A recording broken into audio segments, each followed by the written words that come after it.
good morning, everybody. It is the Nikki Medoro show without Nikki Medoro, but that's all right. It is the last live Nikki Medoro show before Christmas. So I'm kind of feeling like this is a Nikki Medoro holiday party, staff party, if you will, show party. So welcome. I hope you brought your party gear. What does that mean to you? I don't know, your orange juice, your morning coffee, whatever it is. But we'll relax. We've got John Rothman on tap today, coming in to talk politics. And boy, a lot of politics to talk about as well. So I'm excited about that. Also, a kind of special thing that we're doing today. Tim Sika will be here to offer his normal movie reviews about what's coming out at the movies this weekend. But in addition, we're going to add a second half hour and we'll talk about his top 10 movie picks for the year and his top 10 holiday movies as well. So I'm calling it the Tim Sika Power Hour. So I think it's going to be really fun. But first, I wanted to talk to you about um, food because Nikki made this. It's Friday Foods. So Nikki made this video where she makes this Christmas tree. And I thought, I'm not really much of a cook, but I could do this. I think I could do this. So I wanted to play it for you right off the top in case you're thinking to yourself, what am I going to make? How am I going to be festive? Well, let's party it up a little bit and check this out because I think this is cool. So an easy Christmas recipe. It uses a crescent roll sheet, Nutella, and 1 banana. Peel the banana. I sliced it first to see how big of a tree I need to make. Create a triangle. Make it into a tree. Slice it like this. Step 1. Step 2. Step 3. Step 4. Step 6.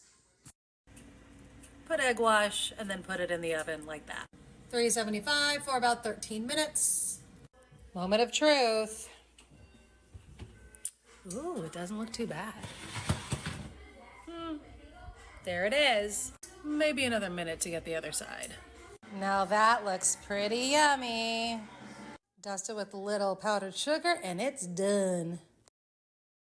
Yeah, I think I could do that. And we didn't get to taste it, but who doesn't like chocolate, bananas, puff pastry, and a little powdered sugar? I'm thinking that's pretty good. So that's your Friday food segment for today. And I love that we had Nikki to start the show off. There's a lot of things going on in the world, but we'll keep it food related for just a minute. Did you hear this story in San Francisco? Thieves reportedly stole $500 worth of Wagyu beef from a San Francisco restaurant. This happened at Ace Wasabi in the city, in the Marina District. And I guess the thought was there's an Apple store nearby, and so they thought that maybe the thieves were targeting the Apple store, but maybe that didn't work out. So then they targeted Ace Wasabi, but it seems to me that you would have to know there was something really valuable in the freezer to want to break in and go through it. I don't know. But there's video of two figures pulling items out of the freezer. The owner of the restaurant says they've been burglarized 4 times. This is the first time they've called the police. I don't know how people stay open in San Francisco. Ace Wasabi, of course, in the Marina. The police confirm on Steiner Street that the restaurant was burglarized by multiple suspects. But interestingly, the city has actually seen a 6% drop in reported burglaries. Again, this is the first of 4 burglaries this restaurateur has reported. So it could be that maybe people just aren't reporting things as much. We've got a bunch of new laws coming up in California. Let's go through a couple of them, shall we? First of all, there's a law about Japanese, and I might say it wrong, so please forgive me if I do, shochu being allowed in beer and wine restaurants. Apparently, and I didn't realize this, since the 1900s, Japanese restaurants in California without a full liquor license have been able to sell shochu, but they couldn't call it that. Instead, they were forced to mislabel it as Korean soju, which is a distinct drink with a different distilling process. But thanks to this assembly bill, shochu can be proudly served under its actual name in your sushi bar. I didn't know it was a problem, but apparently it's a problem that's been solved. So there you go. New rule also taking place in January: a landlord can no longer prevent a tenant from storing and charging their electric scooter or electric bike in their apartment unless the building has a safe long term storage unit. So now you can take your electric scooter to your apartment. We have a new state mushroom. It's I don't know why some of these laws, like this is what you're doing at the state capitol, but hey, more power to you. We have a new state mushroom. It is the California golden chanterelle. All right. Um, Now it's official. So we needed that, apparently. Security deposits. This one's good. Renters will no longer need to save up 2 months' rent and put down a security deposit. Um, this limits landlords of unfurnished residential properties to ask for 1 month's rent as the deposit. Landlords with one or two rental properties totaling no more than four rental units are exempt from this law. But for the larger landlords, you can't ask for 2 months, only 1 month. So makes it a little cheaper for people to move. Employees can use marijuana off hours, and we can complain about our wages as well. Wait, I'm not really an employee anymore, so I guess I can't complain that I don't have a job and don't have a wage. But yes, there are some exceptions, but two new laws signed by the governor made it harder to fire employees in California. So one of the laws prohibits bosses from discriminating against employees for using cannabis while outside of work, off the clock, or finding traces of THC in a blood or urine test. It's so that employers can't retaliate against workers for discussing their wages. Oh, this is another bill: discussing their wages, how much coworkers earn, or encouraging others to ask for a raise. So both of those laws go into effect January 1st. I It's interesting.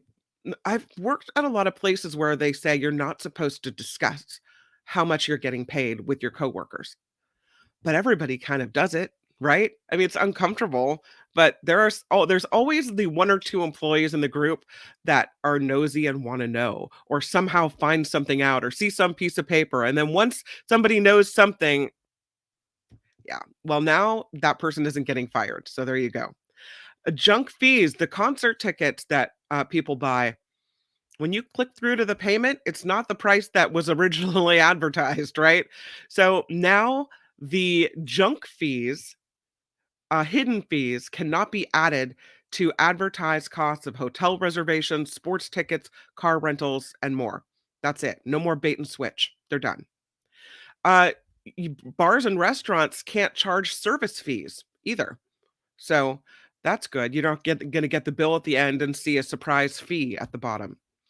All gender bathroom signage. As of New Year's Day, any single occupancy bathroom in every single business across the state of California will have to put up an all gender sign on that bathroom door.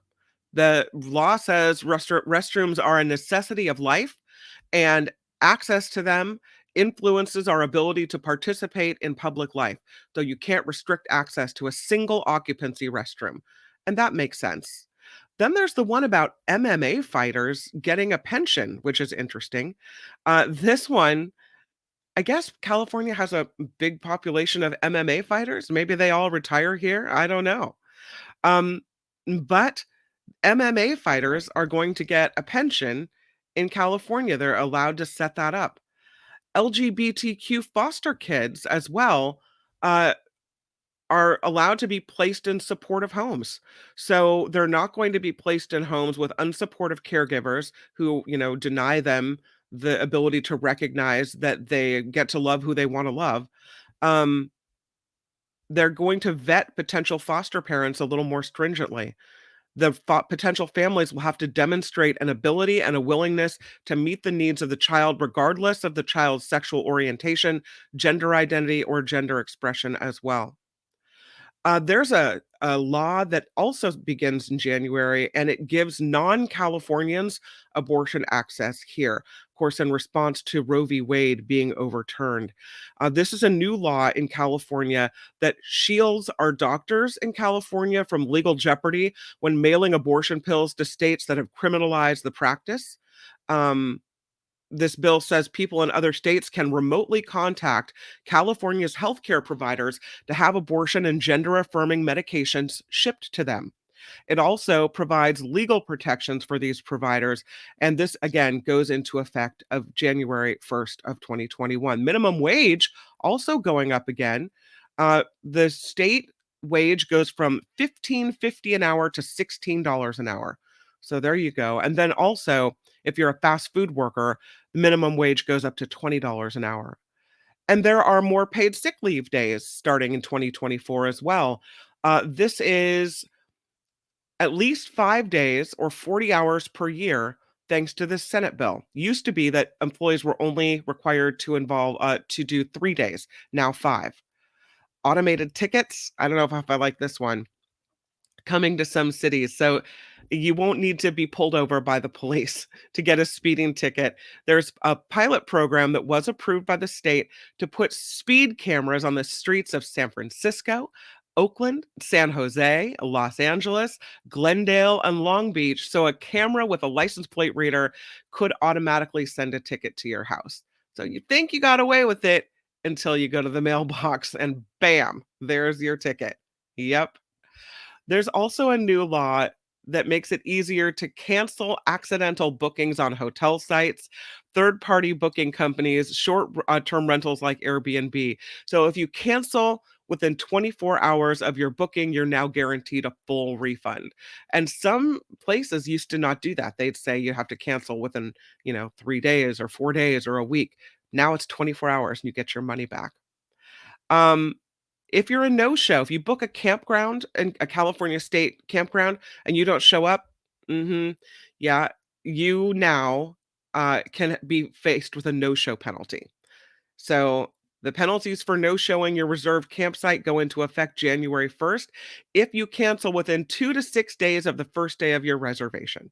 So the state gets its money if you cancel, but the hotels and Airbnbs don't. And this one I really, really like. We talked to John Rothman about this one. You should know who is trying to repeal laws, right? So there are always people who are behind campaigns and you don't know who it is, but it's big money and it's the group to repeal such and such. Now we're going to know exactly who's behind what. This is a law that requires the voter information guide to include more information on the voter referendums. For clarity, yes and no will now instead be phrased as keep the law or overturn the law. That makes it very, very clear. Top three donors trying to get the law in question overturned will now be listed and named. So, Ballotpedia said a bill that would regulate fast food wages and working conditions is opposed by Chipotle, In-N-Out, and Starbucks. So you'll know exactly who's doing what. Also, a cause of death is now disappearing from death certificates. The excited delirium, where people get so excited their heart starts beating so fast that they die, that's gone. And it was often used in officer involved shootings. Can I speak this morning? And so even the medical examiners said this there's no reason to have this. So excited delirium as a cause of death, it goes away. That is banned on being listed on death certificates from now on. Um, Ebony alerts are coming to California. This is when a person goes missing that is African American between the ages of 12 and 25.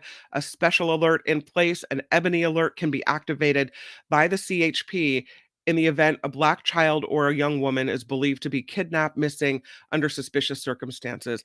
And it's kind of a good thing. I remember when I worked at a hospital and they had um, different alerts that would come over the speaker. So if someone took a baby, let's say, from the nursery, there would be it was a pink alert. or a blue alert if it was a baby boy or whatever. And it all of a sudden you're looking for something different. Maybe you're looking for the whatever. It allows you to, oh, someone's missing. Got it. It's an ebony alert. I know what I'm keeping my eyes peeled for. So um I don't know about this one, but this is large retailers must have gender neutral toy selections. And we've talked about this one on the show. But starting January 1st, the stores can be fined by the state if they don't have toy or childcare departments um, that maintain a reasonable selection of the items and toys for children. That's if they have kids sections. I remember when my kids were little, you would go into Carter's at the Petaluma Outlet Mall. And if you turn left, it's the blue section. If you turn right, it's the pink section. Not really much neutrality there. So now we're going to get some gender neutral going. But those are some of the new laws in California. Um, I wanted to also tell you about something Mark Benioff is doing. He is donating land because of what he calls a scary housing crisis on the Big Island of Hawaii. So he is giving 282 acres to this nonprofit Hawaii Island Community Development Corporation.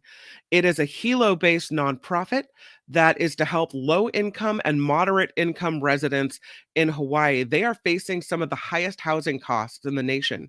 The development starts with a 43-unit affordable housing project on the Big Island of Hawaii. So this is something pretty cool that he's doing. The governor of Hawaii says we have some of the most expensive housing prices in the U.S. because we have failed to sufficiently build homes for residents. The current housing shortage has led to a crisis of increasing homelessness and migration to the mainland, which threatens ohanas and way of life across Hawaii.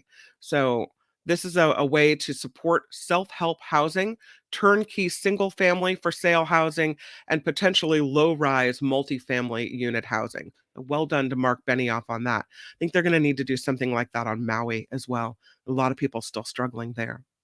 All right, on with the show. Let us bring in our friend, John Rothman. I think he's there in his seat because we have a lot of politics to talk about with John Rothman today. We have some big things going on with Trump. I don't know if you saw this, but you remember the phone call, the infamous phone call to Georgia. I just need 11,780 votes. Yeah. There is another damning phone call to about as well. So let's bring on John Rothman to the show. Hi, John Rothman. Oh, you're muted, my friend. Can't hear you. It's all right.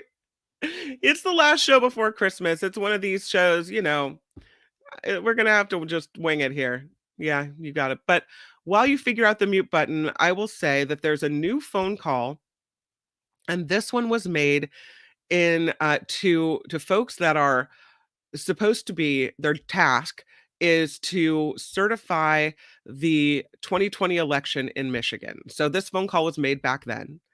And uh, there you go. This phone call was made back then. And apparently, a couple of reporters from the Detroit Free Press have heard this phone call.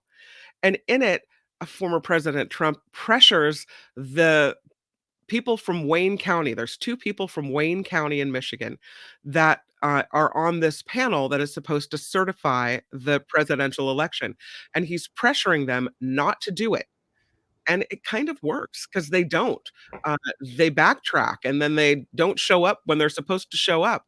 John Rothman, is this just more fodder or more evidence that can be used in these cases against Trump for election interference? You're still on mute. I don't know There why. we go. How am I now? Okay, you're good. Good. Yeah. Thank you so much. Great. Heaven forbid I should be muted. Oh, my. That'd be the worst thing ever. Actually, I talked about it this morning on my podcast, Around Okay. the Political World with John Rothman. That Yes. was the commercial. This is just another proof that Donald Trump tried to tamper with the election of 2020. As you pointed out, the Raffensperger conversation in Georgia, now this from Michigan. What's very interesting about this Michigan case is that not only do they have it on tape, but they have Ronna Romney McDaniel the chair of the Republican National Committee participating with Donald Trump. Look, I'll boil it all down very simply. Donald Trump tried to subvert the American election, tried to prevent the election of Joe Biden. And for that, he should never be forgiven. In fact, he shouldn't be the nominee of the Republican Party. But the real question for me is not what the courts are going to do. What are Republican voters going to do? What are the caucus goers in Iowa going to do? What's New Hampshire going to do? What's South Carolina going to do? And what will the Republican Party establishment do? This man clearly has no business being near the Oval Office. He didn't just kind of try to cheat in one way. He tried to cheat in multiple ways. I mean, every time you turn around, there's a different thing he was doing to try to get the election to go his way. And I remember that moment in the January 6th hearings where there was a lawmaker from Arizona who was also contacted by Rudy Giuliani. And he said, the speaker of the Arizona House. Go ahead. And you may remember that he said something like, I told Mr. Giuliani, well, we can't do that because it wouldn't be true. And Giuliani said, well, it doesn't have to be. We just need to create an opening for questions. We just need to create an opening for chaos, basically. All we need is to sow a doubt, and then we'll move in with what we need to move in with. You know, look where Rudy Giuliani is today. Yeah. I mean, this is a disgrace, and people have to stand up for it. Now, let me tell you, everything is on the line with the United States Supreme Court. They could, as early as today, certainly by next week, determine whether or not the president of the United States is above the law. Mm-hmm. And I want to be very clear about this. The United States versus Richard Nixon proved that no president should be above the law. Yeah. And Donald Trump can claim immunity, but there is no immunity from a criminal act. That's what the Supreme Court ruled in the United States versus Richard Nixon. Now I want to see what this Supreme Court will do. But I believe the indictment of Donald Trump is proven in his own words, in his own actions. And let me, if I can quote my old boss, Richard Nixon, be perfectly clear. This has nothing to do with Trump's policies, whether you agree or disagree with any individual policy. This has to do with the fact that he broke the law. Right. He violated the Constitution. Now, if you're an originalist or a strict constructionist and you sit on the Supreme Court, how do you excuse this kind of conduct? You can't. I'm going to be interested in what Clarence Thomas, who I presume will not recuse himself, and what Sam Alito are going to say about this, because here are two men who claim to cling to the Constitution. Well, you can't cling to the Constitution and still defend Donald Trump in these matters. So here's what CNN, who had previously reported that this call existed, they say it was a stunning attempt by a sitting president to pressure local officials to interfere with an election. And you're right, RNC chairwoman, the Republican National Committee chairwoman, Ronna McDaniel, was on this call. She told these two officials, allegedly on this call, do not sign it regarding the certification. We will get you attorneys. And Trump said, we'll take care of that. And that, to me, is absolutely inexcusable. The fact that Donald Trump now is, I have to tell you, it's as close to bribery as one can get. There's no question. But, Kim, the real question is, will Trump voters stand up and say no? Will the conservative media, I listen to Fox. As you know, I don't call it Fox News. I consider that to be an oxymoron. But I listen to Fox. They're not talking about it. They're talking about the immigration crisis, but then so is CNN, so is MSNBC.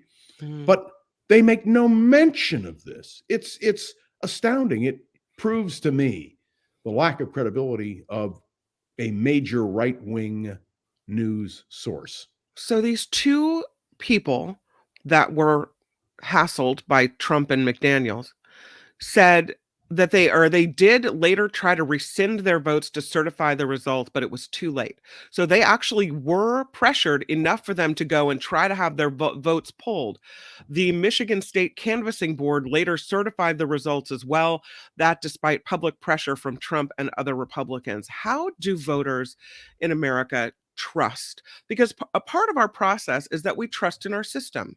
You know, we trust that our votes are going to be counted and that we're voting for a reason.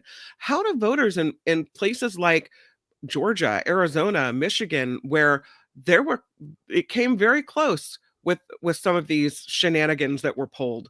How do we trust that the results are legitimate, that our votes have actually been counted? You know, the fact that you're even asking the question disturbs me terribly. Mhm. Of course, the election was precise. Of course, there was no massive fraud. Of course, Joe Biden won the election. Uh, by the way, Kim, No, how many days? How I many? believe that you're right, but I think that it was very close, that the cheating could have happened. In No, this it case, it couldn't have. didn't. That's the whole point. But And you look at know these people, how many times? they tried to pull their votes. How What if many a times? Raffensperger is in place and there's not a Raffensperger in place, and You're then right, the next person magically finds the votes? Kim. How many times a day does your husband beat you? None. Well, that's exactly the point. There has been no election fraud proven, not by anybody, Yeah. anywhere, any place. Uh, Joe Biden won the election. I don't want to have to prove something that is absolutely true. And the fact that you even asked a question, the fact that the Trump supporters even asked a question, Mhm. undermines the American political system. No, Joe Biden won the election. Donald Trump lost the election. Well, obviously, Donald Trump yes, tried to subvert the election. And that's not that's what I'm the fact. saying. That's not what I'm saying at all. It's completely two different things. Clearly, you're correct. Joe Biden won the election. That's exactly right. And the attempts to cheat in this case were thwarted. But at every turn, it could have gone differently. There could have been someone in place that acted differently. And so it concerns me. And now we know that Trump, because of what happened last time, Republicans were trying to replace elections officials across America. I think it begs the question, and it makes a real, uh, I don't know, throws a question mark into what's going to happen, and are the people in place that can be trusted? Well, look, that's why there are elections. The major election denier, who is now the chair of the Republican Party in Michigan and who ran for Secretary of State of Michigan, was overwhelmingly defeated. All I can deal with are facts. All I can Mhm. do is say, I trust, unless you find somebody who is completely violating that trust. Yep. Every time a lawsuit has been brought about the 2020 election, the Trump forces have failed. And let me point out to you the punishment now being meted out to Rudy Giuliani, the man who was once known as America's mayor, is proof positive. You cannot permit this to happen. Oh, I know it undermines confidence, Kim, Mm. but the simple fact is the American system works. It worked last Donald, time despite the attempts to and it cheat will at next every time, turn. and it will next time because at least that's what I believe. I believe it because take a look at who the secretaries of states are around the country. All of the election deniers, particularly in Pennsylvania, where they had a very good shot at electing a governor, they lost. Mhm. I have to have faith in the American people. I have to have faith in the election process. Otherwise, America would no longer be America. You remember Mm. what that response was by Benjamin Franklin to the lady outside of Constitution Hall as the Constitution was signed? It's a republic, madam, if you can keep it. And our struggle is to keep it. And I believe what we are going to see in the next week by the United States Supreme Court, particularly on the question of whether or not a president is above the law, will Yeah. affirm the principle that no one is above the law, and certainly not Donald Trump. So and I don't want to single him out. Rudy Giuliani is not above the law. Uh, it is very important to understand that we are fighting for American democracy. And I believe, and I would say this if it were a Democrat trying to pull these shenanigans, as surely Mhm. as if it were a Republican. This is something that should unite Americans, not divide us.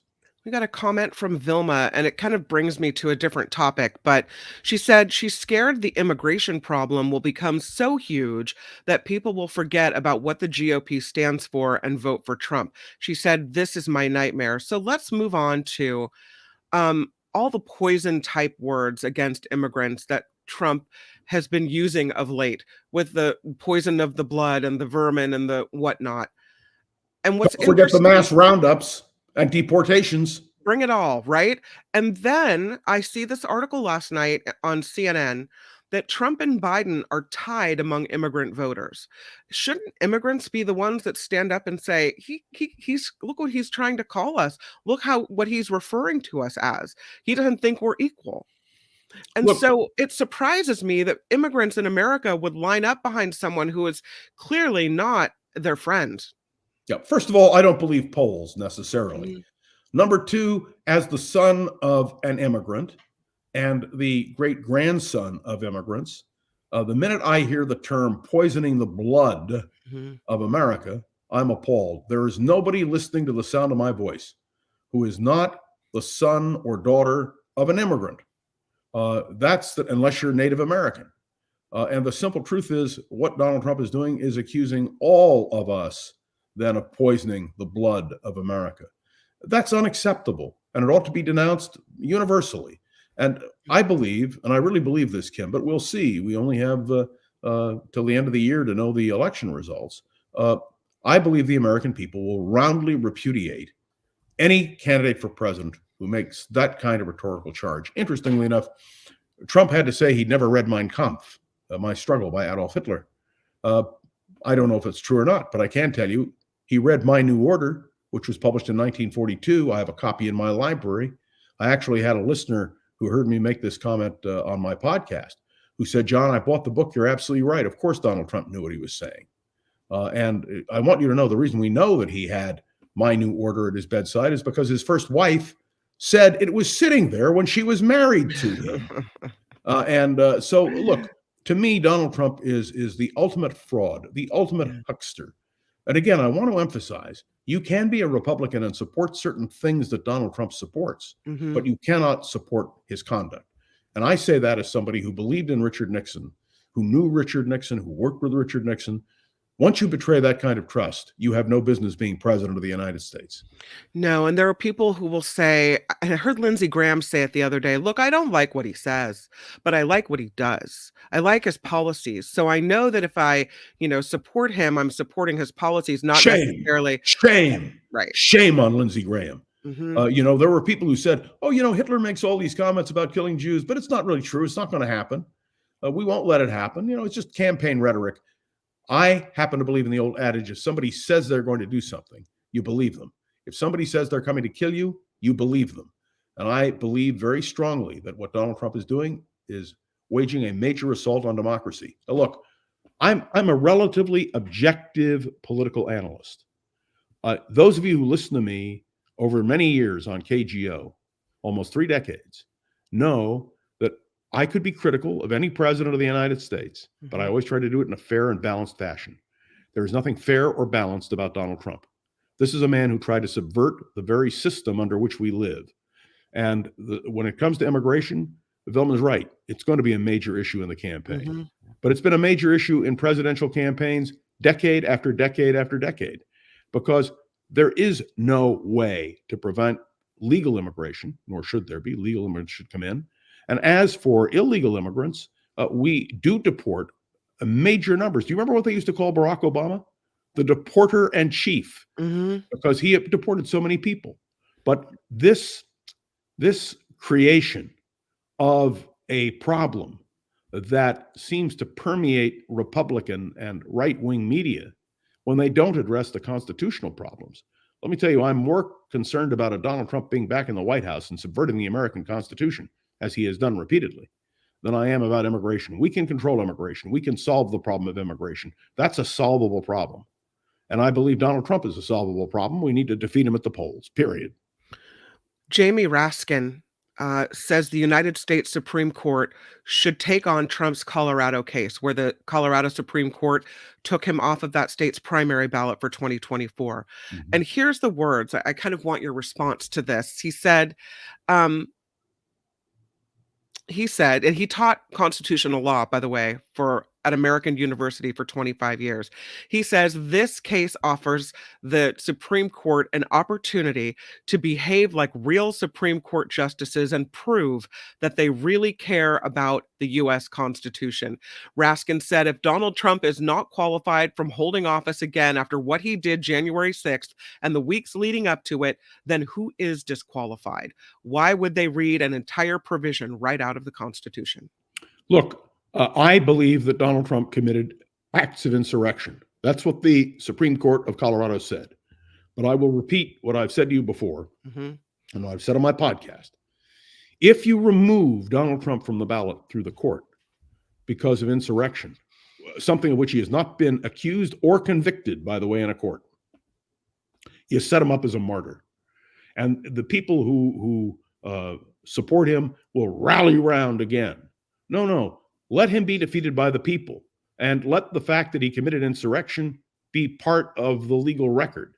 And I hope, and I say this with all of my heart, that the way Donald Trump is ultimately eliminated from the consideration for the presidency is because the American people do it.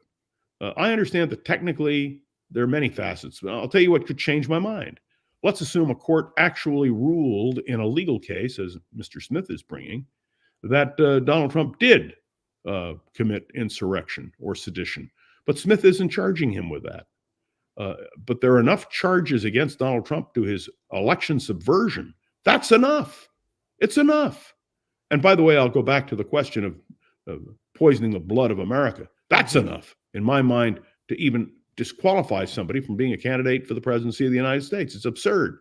And in a normal time, and I say this, a normal time, a time without Donald Trump, that would have been enough. I'm just reading The Romney Reckoning, which is a new book about Mitt Romney. Oh, that sounds interesting. Oh, it's one of the best books I've ever read. Wow. And I'm only in the middle of it, or I'd give you a full commentary on it.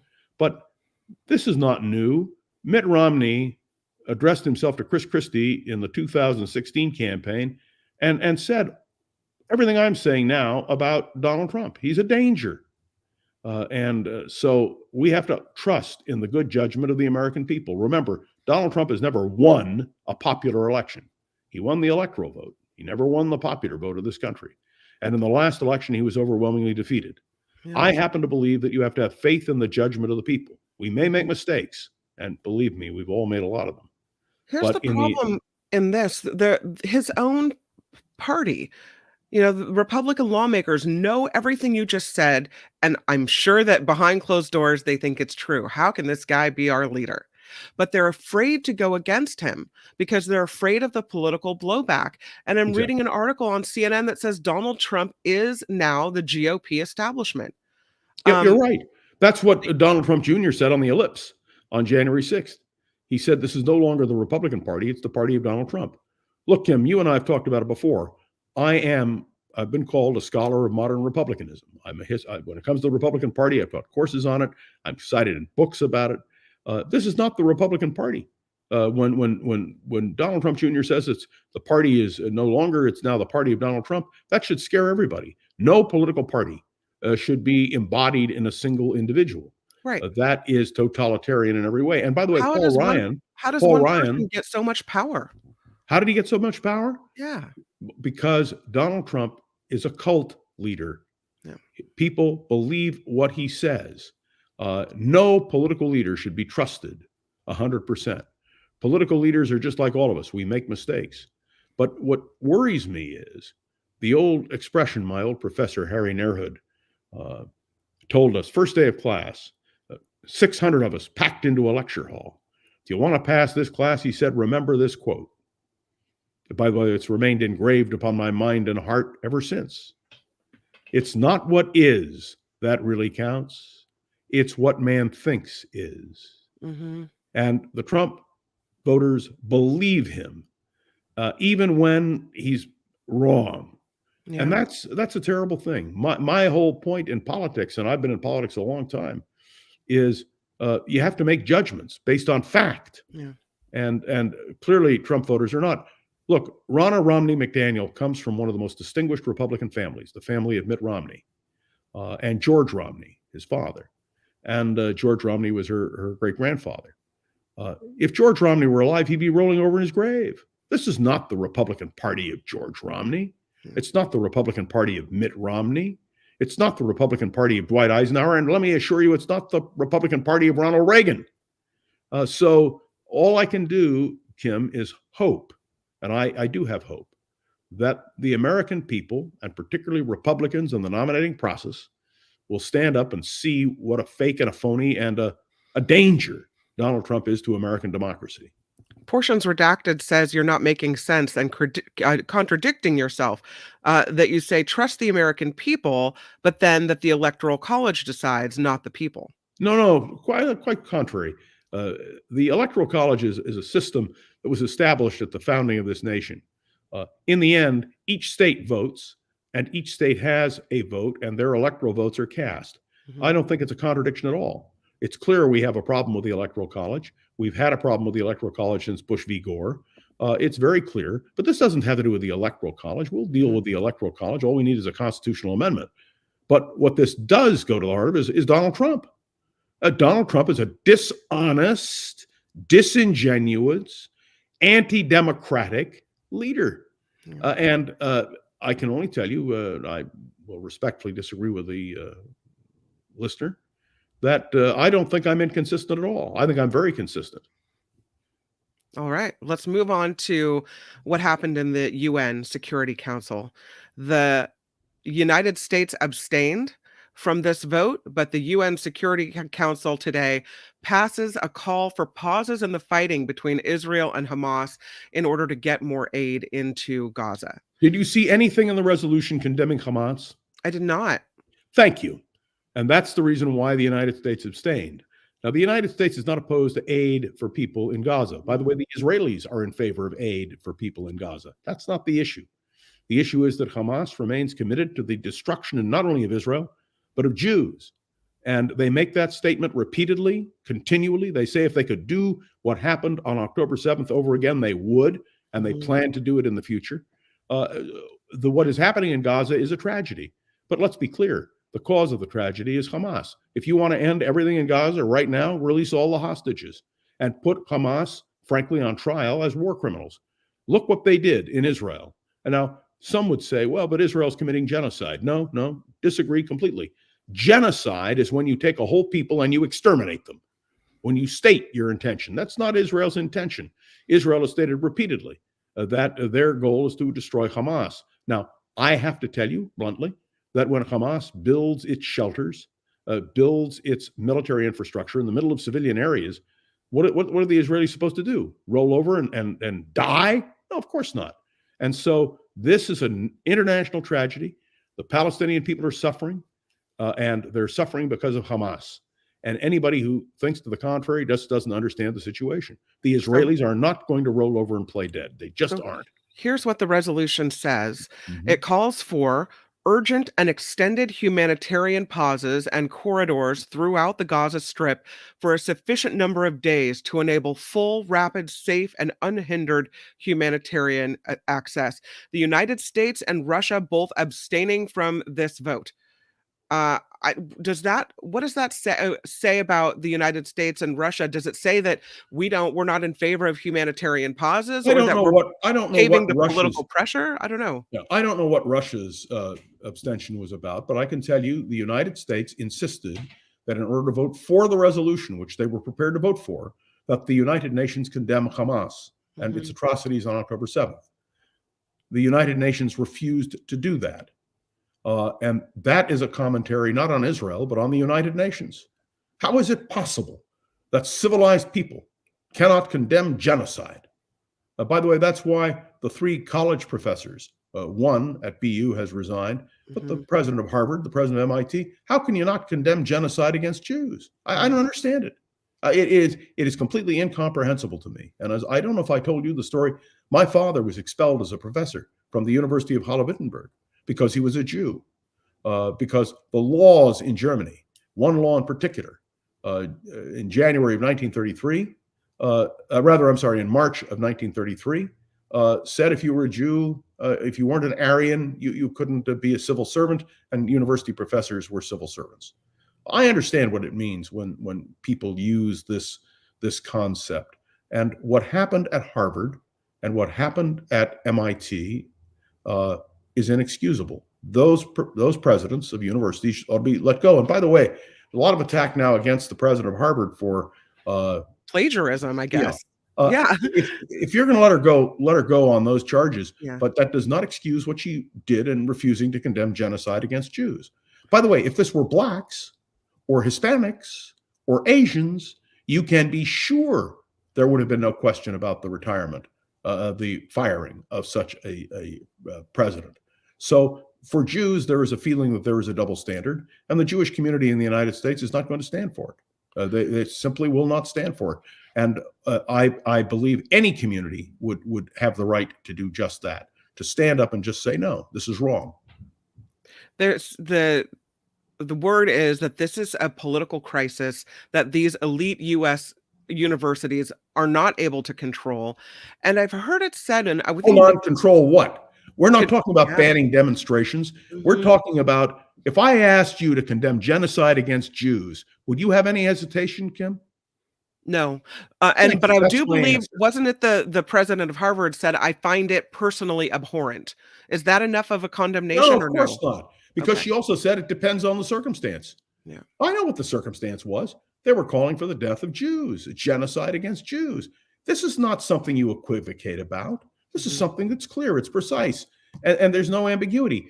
If she is dismissed for plagiarism, that's fine. But she should have been dismissed Mhm. for not condemning publicly, roundly, even when given a second chance, genocide against Jews. And the same thing applies at MIT. Do And I you can tell you, good people of conscience, Jews and non-Jews, feel as passionately about this as I do.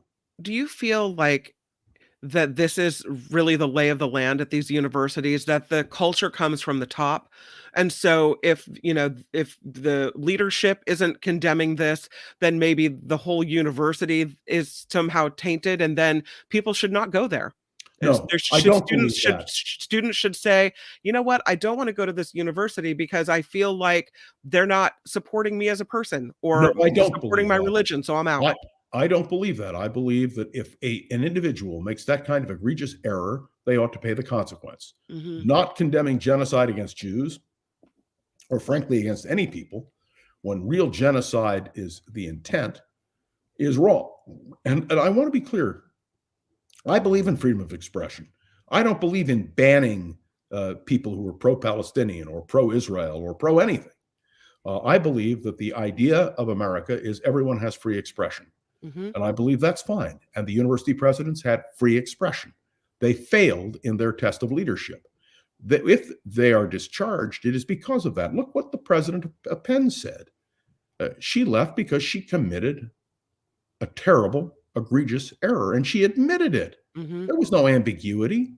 That is precisely what ought to happen now, and I hope it does. Uh, in the meantime, you must understand that the Jews in America are traumatized by this, I'm a relatively tolerant person. I believe in free expression. But if you're president of the university, and by the way, it's not only from the top, it's in the academic circles at the university. It is, frankly, among students. And when genocide is called for, everybody should condemn it. You want to disagree with Israel on a particular policy? By God, you have the perfect right to do it, and you ought to do it. And if you support Israel, you have the right to stand up and support Israel. But how can anybody in their right mind not condemn genocide against Jews? It's a very simple question. It's very direct. And I think if you're the leader, you're held to a higher accountability. Sure. And I've said this many times before. Freedom of speech doesn't mean freedom from consequence. You can go ahead and say whatever you want to say, but that doesn't mean you're not going to get fired or you're not going to face pressure after you said what you said, Mhm. to step down. And that's what's And happening that's here. exactly the case of Donald Trump, if I can Yeah. go backward. Donald Trump is now on tape having phone conversations, having made these statements. He has to be held accountable.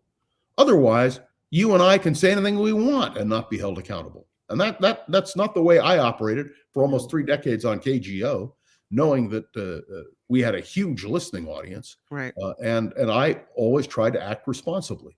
I think that is the key, and that's what responsible leadership, when you're president of the university, should entail. Let's go back to domestic politics because there's some changes happening in the DeSantis campaign. He's below Nikki Haley in the polls now. So it's what, Trump and then Haley and then DeSantis. And it's not going well. He apparently, the pro DeSantis super PAC is canceling TV ad buys in Iowa and New Hampshire. They say they're shifting to the ground game, but he did have somebody leave the campaign that was in an important role as well. In the pack, not in the campaign, in the Yes, pack. this is the PAC. The PAC is now not spending money on TV ad buys. In the campaign, someone, I believe, wasn't it the campaign that someone stepped down, or was it in the PAC? No, someone the sent down. person you're talking about, I believe, is the PAC. There have been people who've left the Okay. campaign, Right. but this was particularly the PAC, which, by the way, I emphasize, in theory, the candidate has no control over what a PAC does. Under the Right. law, a PAC is separate from the campaign. But Ron DeSantis is a failed candidate.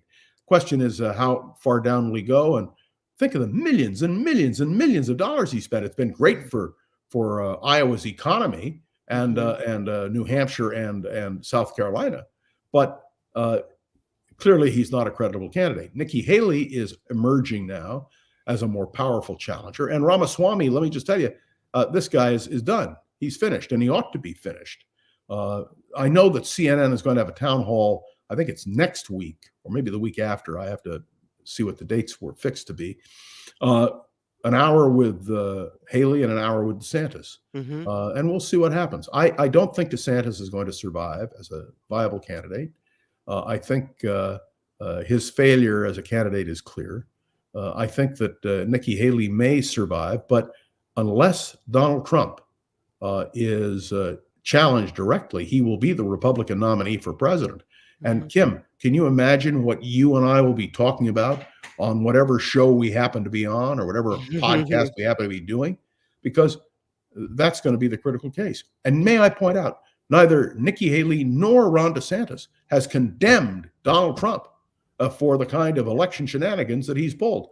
It's a disgrace. They have no business there. On the other hand, I want to give full credit to Liz Cheney, to Adam Kinzinger, to Chris Christie, whose campaign is also failing, for having the courage to speak out. And you mentioned Paul Ryan earlier as well. Yeah, and Paul Ryan, the former Speaker of the House, who I would remind everybody was the Republican nominee for Vice President of the United States on the ticket led by Mitt Romney, who has no hesitation in calling Trump out for what he is. Yeah. And that's what it takes. Look, if I were running the campaign against Trump, I would have every reformer Trump candidate or nominee. I would put them all on the stage and let them all condemn what Donald Trump has done. John Rothman, we come at you and you always respond. And I can't thank you enough for giving your time to the Nikki Medoro show and the Mark Thompson show. And the Kim McAllister show. Well, I don't have one, but I thank you very much for being here, for speaking. People can find you at Around the Political World with John Rothman. That is your podcast. It's every day. It's 10 minutes. You get on there, you do a little taste of politics and the things that you're thinking about, and it's a great podcast, so check it out. 10 minutes every day. We've had 100,000 downloads as of this week. So it's growing, and it's free, at least that's the way we've kept it, so people can listen. But may I say to you and to all of our listeners, I hope you have a very Merry Christmas, very happy holiday, and just enjoy. And you and I will be together at some point. Oh, we are next week, because Mark is still away, and Nikki is still away. I think they're still negotiating about. So the Nikki Medoro show will have daily interviews that will run that are pre-recorded, but all next week, the Nikki Medoro show will be pre-recorded. So you're off the Nikki show, but you're on the Mark show. May I say that you are always on the Mark? And Merry Christmas and you know what I realized I'm gonna miss this year? What? Every year, this is an inside baseball from KGO. Every year, John Rothman used to bring this Santa-sized sack of candy to the KGO newsroom. And I mean, it was massive, and it was like all kinds of candy. And he would put it in a giant box in the kitchen at KGO, and it was there. I mean, it must have lasted for what, a month? And that's with people in the newsroom who are, goblins of candy trying to eat it all. But and I'm going to miss that this year. There's no candy to walk by and grab. You know what I'm going to miss? And if there are any children listening, I want you to cover their ears for a moment. For a number of years, I had the privilege of playing Santa Claus on KGO. I divided those duties with Jack Swanson and with others. With Mondrian and the elf. Yeah, absolutely. So I miss that because it brought so much joy to people. And I love the idea of children being able to call in and ask for something. And may I tell you, you're going to talk to Tim Sika. I want him to know my favorite Christmas movie. Miracle on 34th Street, the Okay. original from 1947. It is a classic. I love it. I still laugh and cry through it. But the greatest tribute in that film, the greatest one line, which nobody acknowledges, is when Kris Kringle says to the little girl, "My favorite nation is the imagination, because with the imagination, you can go anywhere, you can do anything." So I wish everyone a happy, happy holiday, but more Thank than that, you. that your imaginations are stretched, that you are able to travel the world and think about great thoughts. And well, thank heaven we are a thinking, listening audience. Well, if I could reach through the screen and give you a hug, I would. Thank you, John Rothman, for being here. Thank you. Happy holidays. Hey, happy holidays to you too. Happy belated Hanukkah. All right. We'll see you next time, John Rothman. Can't Bye. wait. Bye. Oh, John Rothman, always so good. And you know what? He always makes you think, even if your thoughts are different on a subject, hearing what he has to say always makes you think about things. And I enjoy that part of listening to him so much. Around the Political World with John Rothman. Please check it out. All right, let's do a little touch of news before we get to the Tim Sika Power Hour. Uh, the busy holiday travel season is off to a smooth start. Thank goodness, because I know Nikki's at the airport today. FlightAware shows there have been just over 1,300 delays and a little more than 40 cancellations within, into, or out of the United States. This comes as the holiday travel meltdown last year, after rather, when Southwest Airlines saw 17,000 flights canceled, hundreds of thousands of people left stranded, and mountains of lost luggage as well. The United Nations Security Council voted on a resolution today calling for more aid for Gaza as the Israel Hamas war continues. The Hamas group rejected a week-long truce deal that would see the release of 40 hostages held by the militant group. Yesterday, Hamas leaders said they would not take part in any more negotiations without Israel agreeing to a more permanent ceasefire. There's a pretty powerful rainstorm causing big problems from Southern California to Arizona. There's strong overnight downpours had LA commuters dealing with flooded streets and plenty of crashes this morning. And the Phoenix metro area is dealing with a heavy downpour as well. So I don't know if you saw the pictures, but Santa Barbara was flooded, as was Oxnard. So there's a lot of places that got a lot of rain overnight. President Biden is targeting Russia's military with new sanctions. A new executive order will penalize financial institutions that facilitate the sale of technology used in drones and other weapon systems to Russia. The move comes ahead of the 2-year mark of Russia's invasion into Ukraine. Former President Trump and the Republican National Committee chair reportedly tried to pressure election officials not to sign off on the certification of Michigan's 2020 election results, as we were just talking about with John Rothman. The Detroit News on Thursday reported that a recording of a November of 2020 phone call captures Trump and Ronna McDaniel pressuring 2 members of the Wayne County Board of Canvassers. President Biden carried Michigan by more than 150,000 votes, defeating Trump 50.6% to 47.8%. All right. I'm Kim McAllister, and that is the news on the Nikki Medoro Show. And now let's bring in Tim Sika. Tim Sika to the Nikki Medoro Show. How are you, sir? Hi, I'm doing great. Hi. Hi, Kim. Hi. If I had known I was going to follow John Rothman, I might have bailed. What? He's a formidable act to follow. What do you mean? My God, yeah. Nobody does Oh, politics like John. I'm telling you, he's. remember back on KGO when you guys would do the crossover and you would all do the dad jokes? Oh yeah, I remember that well. Yeah, Pretty yeah, funny. Pardon me. yeah. Very, yeah. So let's go right into it, because one of the stories I was just reading moments ago is that the Aquaman sequel is making a smaller splash, they say, at the box office than the Really? original. Yeah. Yeah, they say Aquaman and the Lost Kingdom earned $4.5 million from Thursday preview showings, and that is down from the $9 million that the Oh. first film made in its preview showings in 2018. Oh yeah, they're making all these comparisons and Mhm. like they mean something. Anyway, Mhm. well, okay, so it's a little less. It's probably like doing less than expected. But it's funny. I actually I thought it I thought it was a better movie than the first one. Oh, really? But yeah, this one is the DC sequel to 2018's Aquaman, in which I don't know if you knew this, Kim, but I'll say it to you because I tend to dote on this lady. But screen legend Julie Andrews provided the voice of one of the sea monsters in the first I Aquaman. did not know that. She did. I can't remember the name. Carathan or something. It was a mythical sea monster and keeper of the trident or something of Atlan. Anyway, just a little aside there. Anyway, The Lost Kingdom is the sixth film in the DC extended movie universe, and Jason Momoa returns Oh, as yes. Aquaman. Good morning. Yeah, I knew that would wake you up if you were fading there. Yeah, he kind of, the plot is complicated, but basically Aquaman sets out to lead Atlantis. He's gonna like take charge and lead Atlantis and stop his half brother Orm, played by Patrick Wilson. I think King Orm.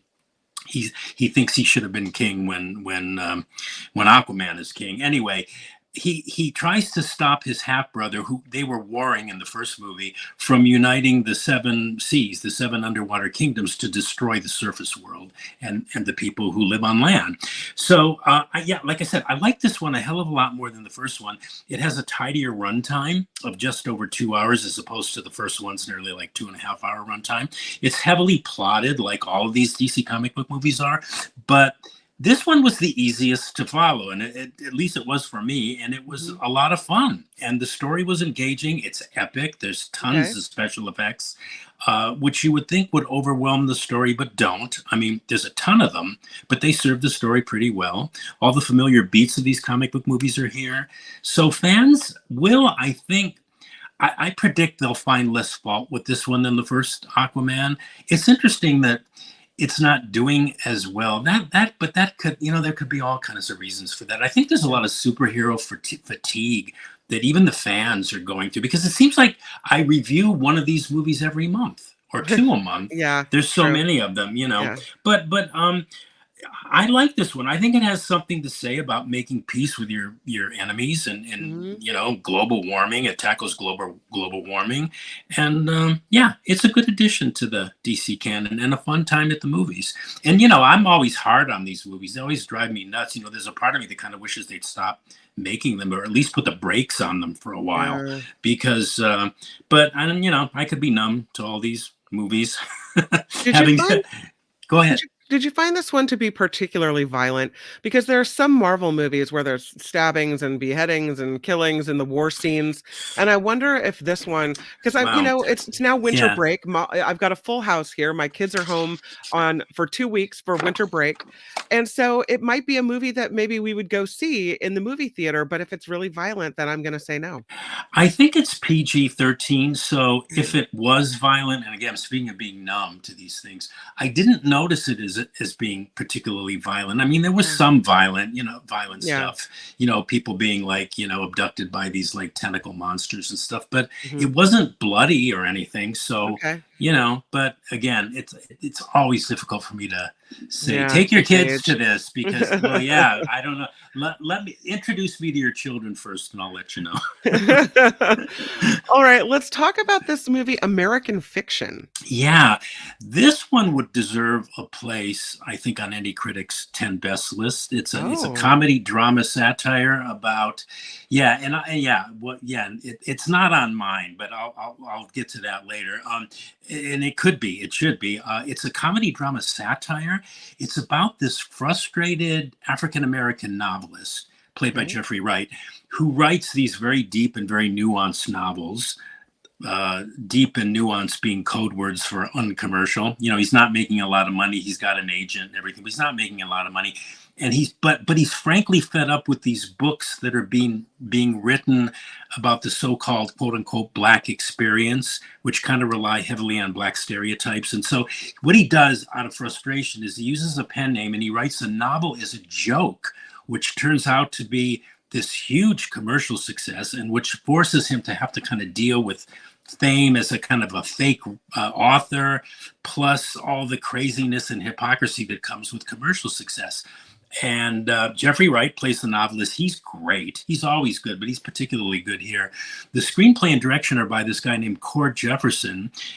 It's based on the Percival Everett novel from 2001 called Erasure, which I did pick up. It's still on my shelf, though I haven't read it. And it's about how American culture is kind of fascinated with this reductive view of Blackness. Like it seems like they always make movies about, and they're good ones, about like, with slave narratives, with Black trauma, drug addicts, rappers, single mothers who are, trying to overcome their unenviable lots in life. It's also an examination of cultural perception.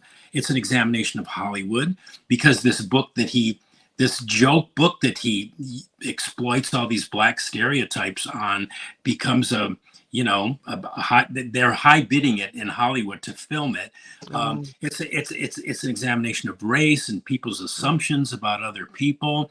And it's a very well told, very funny, touching, and entertaining movie. There's two stories going on in it. One about the author and his personal life, and him dealing with his family, who he's kind of estranged from, not totally, but mildly, and his mother's developing Alzheimer's, and the satire of the piece. I wish that it had been a little wilder and crazier, because it's very subtle, but that's just me carping. I think the movie overall is really a must-see. There's lots to unpack. It's very, very entertaining, and I've watched it twice now, and it just gets better and better. So yeah, it's a terrific movie. It kind of reminds me of a story that I was talking about a couple of days ago. Taraji P. Henson. Did you hear Oh this? yes, no, I Where didn't, but I know she's in one of the movies we're going to talk about later. she is. I think she's in The Color Purple. Yes, she is. Yeah. But she was asked by Gayle King. I guess before there've been rumblings that she was ready to quit acting. And so Gayle King asks her, "Are you still going to go forward with your career?" And she starts talking about what Hollywood has done to her and how she's not getting equal pay, and how they say they just don't have enough monies for Black actors, because these are not movies that play worldwide like other movies do. And so there's just not enough money for her. And so she breaks down in tears and she says, I don't know how much more I can do and how much more I can take this when you feel beaten down over and over again. And so she may not continue acting, because she says, when you hear that an actor gets $10 million for a movie, it's not that I'm getting $10 million. It's, first of all, I have to pay taxes on it, and then I have to pay all the people that made that happen. She's got a publicist she has to pay. She's got this, she's got the agent, she's got all, and taxes, so by the end of it, they're not getting nearly what you think they're getting. And so she said, yeah, I'm tired of hearing my sister say the same thing over and over. I get tired of working so hard and being gracious about what I do, getting paid a fraction of the cost. And so, it's a sad situation. It's kind of heartbreaking to hear how she feels put down upon. Well, hopefully she was just having a moment, because she's supremely talented. Really but good. But this has been one of Viola Davis's gripes for years. She's basically had the same career as like Meryl Streep, right? And she talks about this on some of the Actors Studio clips that are surfacing on the internet. But she talks about this, and she says, "I've had the same career. I've won the Emmy and the Oscar and the Tony and whatever, but they don't pay her what they pay people like Meryl Streep and Kate Blanchett and all these other actresses." And she's kind of tired of it too. It's and I'm sure other African-American performers feel similarly, especially the women. The women are really the ones that are underpaid. Yeah. Yeah. I know, we hear like, oh, they're getting $20 million for a movie. Mhm. And that is a lot of money, but you have to pay publicists, Yeah. agents, Yeah. taxes, and if you're really famous, you have a whole coterie of people that Mhm. you have to pay. And when it's all over, you don't get what they're advertising that you're No. getting. Yeah. Yeah. Is that kind of what American Fiction, I mean, does that go along with the Yeah, but it's mostly this character. His name is Monk, played by Jeffrey Wright. He's he's not he's a black man, but he's not the black man he sees portrayed in movies or in novels. He's like a professor, and he teaches, and he gets tired of being black and people seeing him as black and seeing him as maybe all these things that are being represented in movies and novels that he's not. So he kind of rebels against that, and it's like a satire again, a satire on how we perceive other people, and how serious artists can kind of rationalize the relinquishing of their own standards for some very good practical reasons, like money.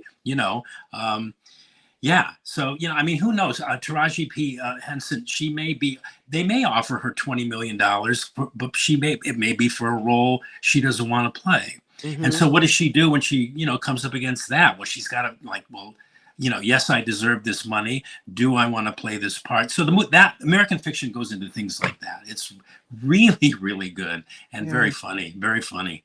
Let's talk Yeah. about this one. This is Migrants. Oh, Migration. migration, Yeah, my yeah, apologies, yeah. migration. They migrate, so yeah, it's migration. This is a Universal Illumination animated movie. It's written by, of all people, I was shocked to see who wrote this movie, Mike White, who is having a great success these days with the HBO anthology series, The White Lotus, which is anything but a family series. But Yeah. Migration, in contrast, is a very family-friendly outing, and it's about a family of mallards, of ducks, who try to convince their father, he's kind of overprotective, to go on this vacation and attempt to migrate from, I think it was New England through New York to Jamaica. Okay. Mhm. And it's a sweet, funny, and fleet, I think it's like 83 minutes, family movie. And one of those movies that adults can enjoy and their kids can enjoy, but adults can Okay. enjoy it because it's smart. And it's also one the kids can enjoy because of the humor that's found in the characters. There's also pigeons and parrots and herons in this movie. Cute. But yeah, it's a sweet movie about adventure, and looking past and beyond what you're comfortable with. The cast is great. Kumail Nanjiani's in this, Elizabeth Banks, Aquafina, Keegan Michael Key, and Danny DeVito voices one of the characters in this too. So yeah, it's a nice movie. You can pair it with the Chicken Run, Dawn of the Nugget, the Aardman Mhm. movie that we talked about last week. That'd be a nice double feature for the kids. But yeah, And so good where movie. is this, the theaters only, or where do we see it? Yeah, well, Migration is in theater. Yeah, most Okay. of these are in theaters unless otherwise noted. Chicken Run, though, Dawn of the Nugget is on Netflix, so that one is Okay. streaming. Yeah, Very cool. Let's move to All of Us Strangers. yeah. This is another movie that probably should have made my 10 best list, but more on that Oh, later. It's a kind of a dream-like magic realist, I guess you would call it, story about this screenwriter who, okay, yeah, I'm going to say this. He makes it's about a screenwriter who makes a number of visits and has a number of interactions with his dead parents. oh, And that's probably all I should say about the plot. Maybe I said too much already, because the effectiveness of this movie is reliant upon the viewer knowing next to nothing about its plot. But that's kind of what's going on here. And it's a beautiful film about, oh man, regret and secrets and death and love, and how all those things impact the ways in which we live and love. It's mhm. like a great poem. It stirs the heart. It has a specificity about it, and yet there's something about it that eludes us. It's a very deeply felt movie, very deeply felt, because um, it's suffused with this very deep emotion, and one of those movies where mere descriptive words fall short in doing it full justice. You have to experience it. You have to see it. And the least said about it, the better. It has this melancholy tone about it too, which I like, the kind of sadness that's not depression, but the kind of melancholy that, when you dwell in it for a short time, it kind of brings you a kind of comfort, if that makes any sense. Hmm. It's also a kind of ghost story, but it's more psychological and metaphysical than ghostly. And it's the kind of film that the phrase casts a spell was invented for. And if you allow it, if you just let it wash over you, it, I don't, this sounds kind of corny, but it penetrates your soul in a profoundly Whoa. beautiful way. And that's about the most and the best I can say about All of Us Strangers, which I think Well, that's is the writer director's best film to date. that's a big Beautiful. praise for a movie. I mean, if if it can penetrate your soul, Yeah. that's, I Yeah. mean, what more can they Yeah. ask for? What Yeah. more better job can they do? Yeah, it's Wow. getting it. It just came, I think it opens today. I saw it a while back, a long time ago, but it just opens today. It's just in theaters, and it's getting a lot of good, Yeah. positive, critical notices. And I think it just got nominated for a whole bunch of BAFTAs, British Academy Film and Television Awards. Yeah. So we'll see. Yeah, it's a beautiful movie. Beautiful movie. Ferrari, maybe not such a great movie. I've heard there's been a lot of kind of Yeah, some well, pushback on this one with, yeah, yeah. It's Michael Mann, director Michael Mann. He yeah. did Heat and The Insider and Manhunter. The first Silence of the Lambs kind of movie. But yeah, he's back with Ferrari, which is essentially a biography and a sports drama, but mostly a later in life biography of Enzo Ferrari, who is the Italian founder of the car manufacturer Ferrari. And he's played here by Adam Driver. Mhm. Yeah, I just realized, no pun there. Adam Driver, get it? It's a anyway. Yep. Anyway, yeah. I just yeah. Saying that, I went, oh God, I'm surprised nobody's like doing that. Anyway, this movie takes place in the summer of 1957 when Ferrari was near 60. Driver in a way is miscast. He's good, but he's miscast in that he doesn't look 60. Anyway. I think Ferrari lived to be like 90 or something. But anyway, here his story starts with the death of his son. His marriage is sort of falling apart, and his company's on the verge of bankruptcy. And the story here focuses on the Ferrari and its racing success. Okay. And there's really nothing objectionable about this movie. It's an interesting story. It tells its story pretty well. All the acting is good. Driver's fine. Penelope Cruz is in this. Shailene Woodley, Patrick Dempsey. They're all good. The racing sequences are pretty terrific. As a biopic, it's pretty good. As a sports drama, a racing movie, it delivers the goods. If you're a fan of the director, the film subject matter, or a fan of race car movies, it's a movie you probably want to check out. It just, for me, it didn't, it should have jumped off the screen because it was a kind of a high drama, and it's the racing sequences are kind of thrilling, but the movie just Sure. kind of sits there in a weird way. It's not bad, but it's sort of like, yeah, okay. And when it was over, I went, okay, it's done. And I haven't thought about it since. No, that's Yeah, not a penetrate your soul kind of movie. No. no. But the thing is, it's well made. It's one of those movies that's just curious. Like I'll watch it and I'll go, there's nothing objectively wrong with this movie.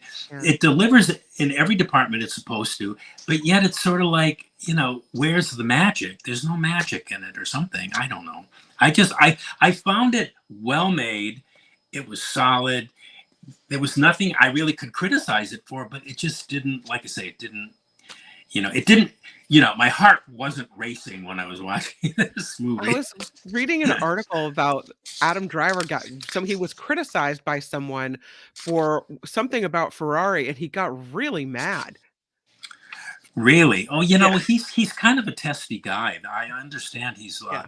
kind of a difficult interview. I've never interviewed him, but I've heard stories, and I have colleagues who have, and they're like, you don't want to talk to this guy. No. Yeah, we can leave that one behind. well, I don't know. I mean, that's what people say. I never have difficulty interviewing actors or directors, because I really kind of don't have any expectations. I just, Sure. a lot of interviewers are like, well, if they're not nice to me, I'm not going to be nice to them. Whatever. Anyway. No, no. Yeah. Yeah. So anyway, yeah, he may be, he may not be. I may not find him to be, but he has that reputation. Yeah. Let's talk about this movie. I don't know why they had to remake it because I found the original an amazing, wonderful movie. Yeah, But I here we totally. are with this one. Well, here's the thing, Kim, and I totally agree with what you just Mhm. said. Now, it's probably already known, but if not, I'm going to spill the beans anyway. This is a movie. As I was watching the trailer, and I've seen the trailer many times, I'm going, why on earth are they remaking this movie? Mhm. But this is a movie version of the Broadway musical The Color Oh, Purple. okay. Although the trailer for the film gives absolutely no indication that there's any singing or dancing or songs in this movie, but they're all here in spades. So Okay. if you're not a fan of musicals, you might, have second thoughts about seeing it. Although I think it might be a good idea to put all those reservations aside and see it anyway. The novel, by, as you mentioned, by Alice Walker, was famously filmed by Steven Spielberg in 1985. It brought careers to Whoopi Goldberg and Oprah Winfrey as an actress. I mean, Winfrey is a really good actress, and Really good. they were both Oscar nominated for their performances. It's one of Steven Spielberg's best movies, and he, along with Oprah Winfrey and Alice Walker and Quincy Jones, who worked on that 1985 film, are all producers on this film. Okay, so they've all sort of sanctioned it as like, okay, but we're going to make this anyway. And I'm happy to report that I think it's an excellent musical. Okay. And it works as a musical. Surprise to me, because at its core, it's a brutal story. I mean, there are sequences of domestic and other abuse that don't go down too easily. I mean, they never did for me. And but it's an excellent film nevertheless. The choreography is fabulous. The musical numbers are impressively staged. The music and lyrics are solid, and the cast is great. Fantasia Barrino reprises her stage role as Celie. Taraji P. Henson, who we've been talking about, plays Shug Avery. She's great. Yeah. Danielle Brooks also reprises her stage role as Sophia. And Coleman Domingo, who's having a great year with Rustin. And now this film, he's superb as the abusive mister, who has no songs in the film, by the way, which is probably a good artistic choice, because Right. his character is, oh God, he's so I mean, horrible. Yeah. you think what singing is somehow mournful or No. joyful, but it's not necessarily violent, right? No, Yeah. I mean, and most of the violence in the movie is related to his, like, oh God, his questionable character. Anyway, I was pleasantly surprised that this new Color Purple was so good, and I still think the definitive version of Alice Walker's novel has yet seen the light of day. And there were certain things in this version that they toned down, that the book, I don't want to say what, because I don't want to spoil anything, that the book emphasized, and in the same way the Spielberg film did that too. But in the meanwhile, we have, we have the Spielberg movie and now this musical version. And one other thing too, and if you blink, you almost miss it, but Whoopi Goldberg, who played Celie in the Spielberg film, she appears very briefly as a midwife, but you have to look really closely. But she's in this too, which I thought, oh yeah, there's Whoopi doing a little bit of something. So Very cool. and yeah, it's a very good movie. It captures the spirit of the novel. It captures the spirit of the Spielberg film, and it works as a musical. Go figure. I never would have thought it would have, but I didn't know the show. The Broadway musical, I think, came out in 2005, and I think there's been a couple revivals, but this is my first exposure to it, and it's good. The music and lyrics are good. Awesome. So This is something I think I would go see. So that's awesome. Yeah, I think you'll enjoy it. Yeah. Before we get to the next one, I just want to thank profusely Jess Martinez, who had a lovely comment and a $5 super sticker. So thank you, because we need all the crowdfunding and the support we can get on the Nikki Medoro show. And I have been remiss in not saying it. So thank you for that. Really, really nice. I appreciate your generosity. Okay, let's move to another one I think I would go see because I have a family of rowers. The boys in the Oh, boat. wait, Yeah. you do have a family of rowers? Is that Well, true? my niece is a national champion rower. She rowed for years with Marin. And Uh-huh. so they Wow. went to What? Florida, and twice she's Okay. competed at the national level, and she won one Okay. national Yeah. championship. Wow. And Wow. then my daughter then rows with, rowed, she's not currently rowing, with North Bay Rowing here in Petaluma. So yeah, I've got some rowers in my family. Well, then I think they're going to Mhm. love this movie. And you're God. What does your daughter not do? She Well, she does doesn't row everything. anymore, so Okay. Well, whatever she has. So that's something. Anyway. it's a Yeah. skill This is I an. don't have. I've never rowed in a boat, like, been part of a crew like that. Yeah, well, Yeah. it's interesting because of Yeah. the synchronicity you have to have. You Mhm. kind of have to row as one, but there's like 8 of you in the boat. So anyway, this is another good movie, directed by George Clooney, and it's about well, it's another biographical sports drama. It's based on the 2013 book of the same name, and it tells the story of the University of Washington rowing crew that represented the U.S. in the men's 8 at the Uh-huh. 1936 Summer Olympic Games in Berlin. The one where Hitler showed up with his, master race athletes. Uh, and this is another one of those very good. It's not great, but it's very good, very solid movies. The kind that was, de rigueur in the 30s, 40s, 50s, 60s, and 70s, but which seems to kind of stick out in this current movie climate of movie superhero comic book spectacles and Sure. those kinds of things. So it's like a movie that probably would have been nominated for Best Picture if it came out in the 50s.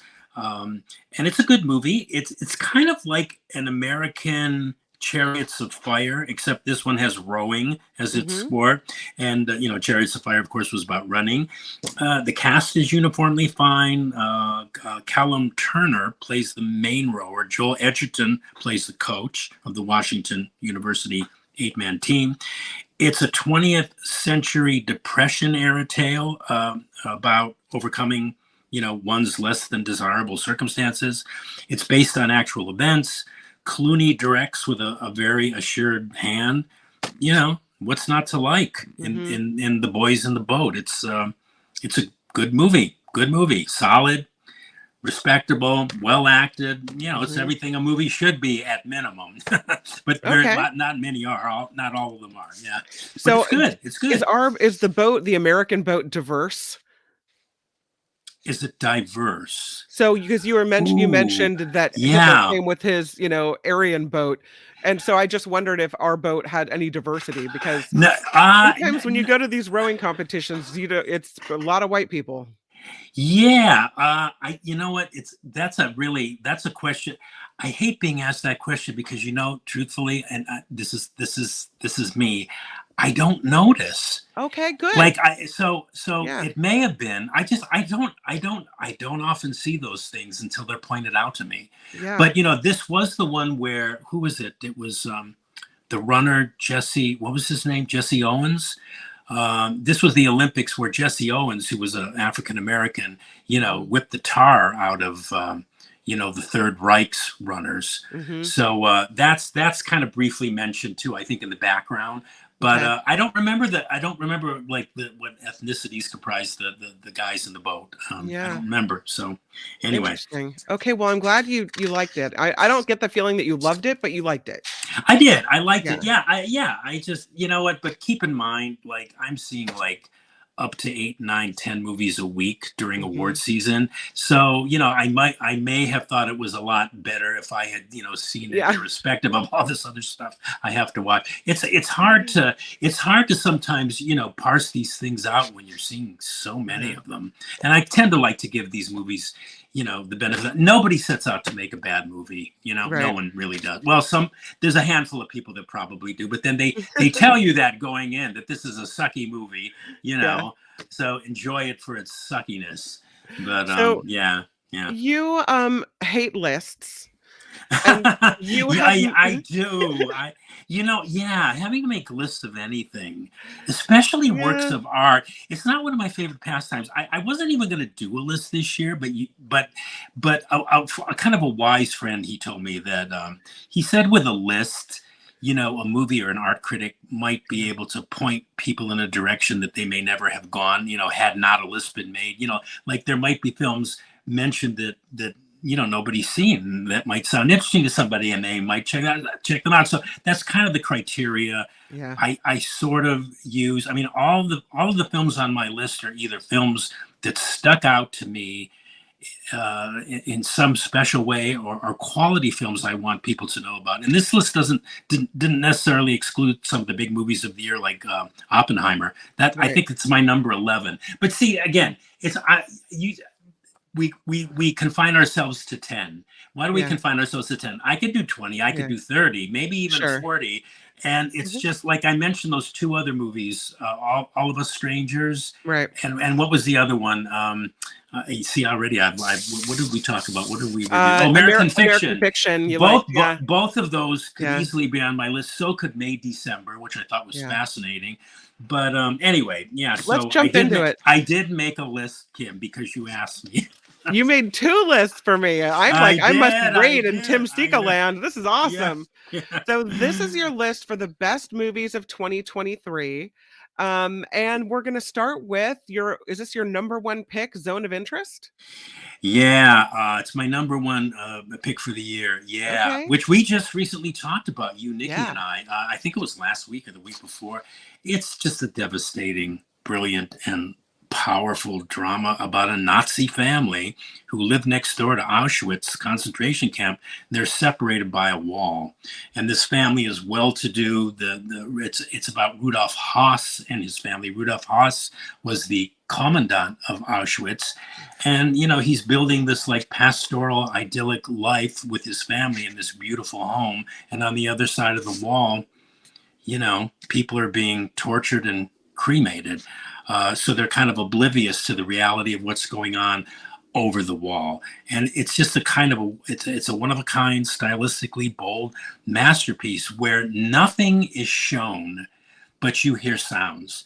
You hear Mm. sounds of people screaming, you hear dogs barking, you hear shots going off. So it's particularly chilling if you know anything about the Holocaust, to watch this movie. It's an indescribable masterpiece. I can't say anything more about it. It's great. It's a great movie.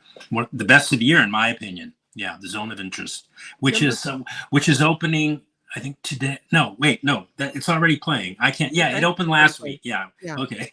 Yeah. The next one on your list, number 2, is Blackberry. Yeah, this was one of the most entertaining movies of the year. I think we talked about all these movies actually, Mhm. but I had to go over everything because I couldn't even remember, I couldn't remember things I should have remembered. But Blackberry was one of the most entertaining movies of the year. It was a Canadian drama about the creation of the BlackBerry line of mobile phone, and how it was like super popular, and it skyrocketed and made gazillions of dollars, and then all of a sudden just plummeted Mhm. because of the iPhone and Mhm. Steve Jobs, and is now practically forgotten.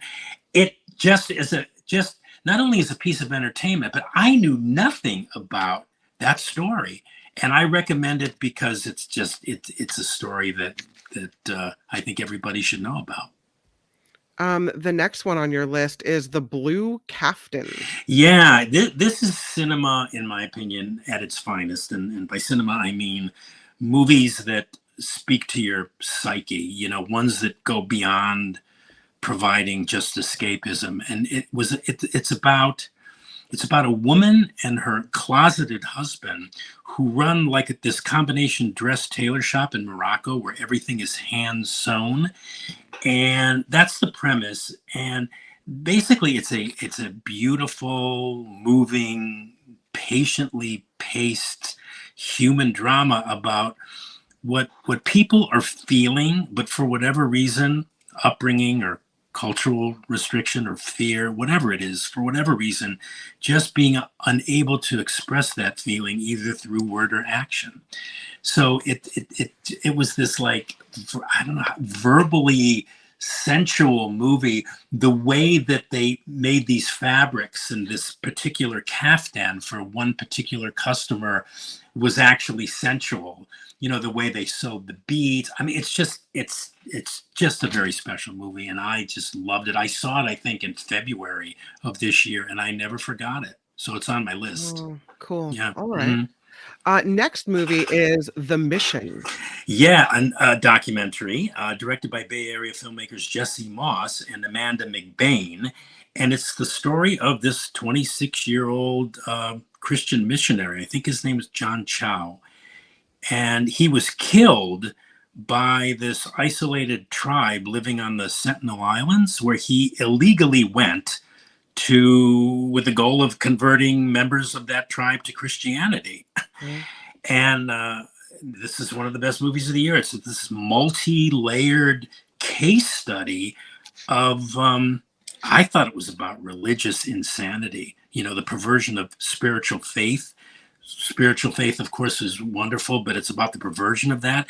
And it was a kind of a nuanced indictment, I think, of the dangers of irrationally clinging to religious dogma and to unexamined personal beliefs. I mean, I went through every possible emotion when I was watching this movie, from like, I can't believe I thought that, to it made me really look at myself too, but just the layers of storytelling. It's just, I'm surprised people aren't talking about this movie more. It's just absolutely brilliant.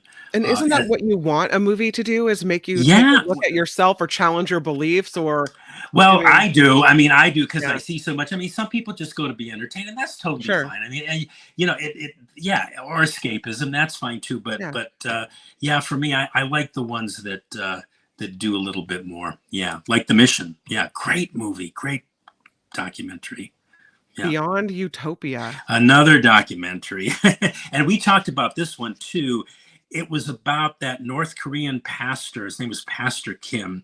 He was he is still a South Korean human rights activist who's rescued over, I think it was 1,000 North Korean defectors since like 2000, people trying to escape from North Korea, which is probably the most, like, you know, the worst country to live in terms of human rights and brainwashing and all that stuff. And this guy literally risks his life to do so. And I said this before when I was reviewing it, just for the footage alone that the director captured, this movie deserves to be on anybody's best list, because I think somebody wrote about the movie that its director, Madeline Gavin, literally followed people fleeing North Korea who really shouldn't even be on camera, to places they shouldn't be at, like the jungles of Vietnam and Laos at night, climbing mountains, crossing the Mekong River, you know, or even in the living rooms of a North Korean defector. How they got this footage blows my mind. Anyway, it's a must-see movie. The footage of these escapees, it's classic. And again, another movie, I think, you know, let's hear more about this movie. It's called Beyond Utopia. Brilliant, brilliant movie. This poster freaks me out. I thought, did I download it backwards? But no, this is Spider-Man Across the Spider-Verse, which makes your best list of movies of the year. Okay. I'll tell you simply, without really going into too much, it's one of the most gobsmacking and technically brilliant animated films ever created. This movie operates on 6 different levels, telling 6 different stories. It even surpasses its gobsmacking and technically brilliant predecessor, 2018 Spider-Man Into the Spider-Verse. It just has to be seen to be believed. It's breathtaking. Period. It's breathtaking. And the animation is just, I can't put it into words. So it made my 10 best. Yeah, and this is a big studio film, but yeah, a true work of art, and a movie that I'm predicting will be nominated by the Academy for Best Film and Best Animated Film. Yeah. So the next one is called Passages, and you tell me if I've got the right poster up because I have two different posters for this. Is this Yeah, that's correct? the one. That's the Okay. one. Yeah, yeah, yeah. It's writer-director Ira Sachs's best film to date, in my opinion. It's a superb drama about. This is something I would never have thought of to write about. It's about a gay couple whose marriage faces a huge test when one of the men begins an affair with a young woman. Oh, And yeah, it's a great movie. It's not for all tastes. It's a very French kind of drama. Actually, I think a lot of it is in French with subtitles, but it has the feeling of like a new wave French drama. It's very leisurely. Not a lot is said in the movie, but we see and watch and observe a lot of the behavior in this movie. But it says a whole lot about sexuality and attraction, and yeah, it's great movie. Period. What else can I say about Passages? That's great.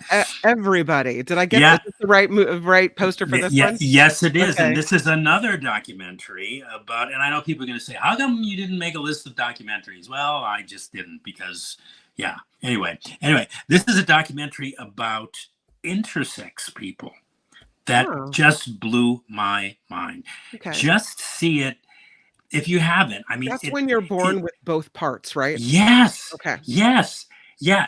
This movie opened my mind, just in the sense that I was educated to something that I kind of knew about, but I was completely mistaken. I mean, I had crazy ideas about what I thought intersex people, and basically it does what every great documentary should do.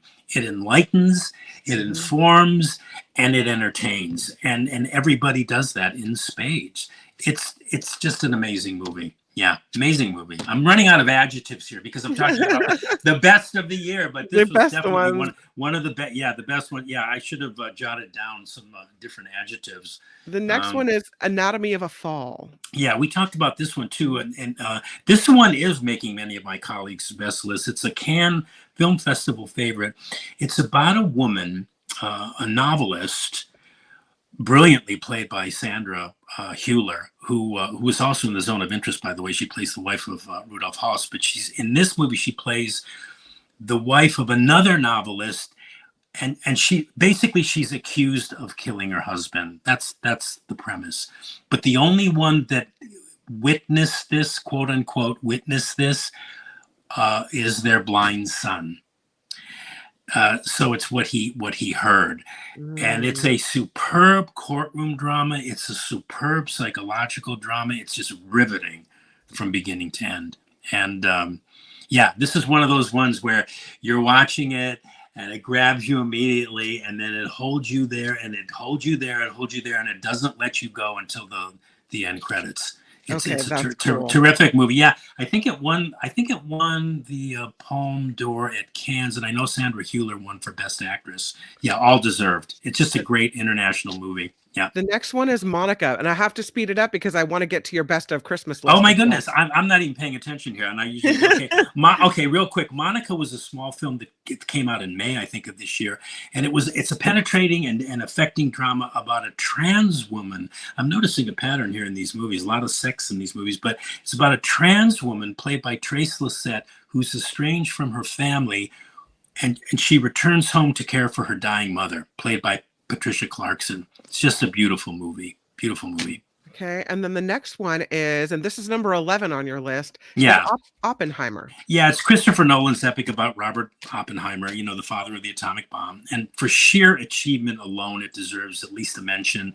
Like its subject, it's just brilliant. It's brainy. It's dramatically challenging, and it's kind of heartening to me that it was such a huge commercial success, because it really demands that you pay attention. You're not passive during this movie. You really have to engage with it.